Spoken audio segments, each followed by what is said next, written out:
田中さんの日常生活。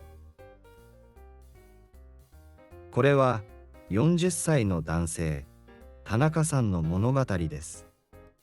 彼はとても優しい人です。田中さんは東京に住んでいます。田中さんは毎日、電車で仕事に行きます。仕事は忙しいけど、彼はそれが好きです。彼は銀行で働いています。田中さんは日本料理が大好きです。よく昼食に寿司を食べます。彼の家ではよく自分で料理をします。休日には田中さんはよく釣りに行きます。釣りは彼の趣味です。彼は自然が大好きです。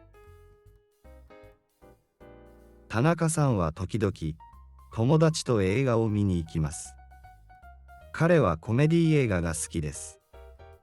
彼は笑うのが好きです。彼は毎晩散歩をします。それは彼がリラックスする方法です。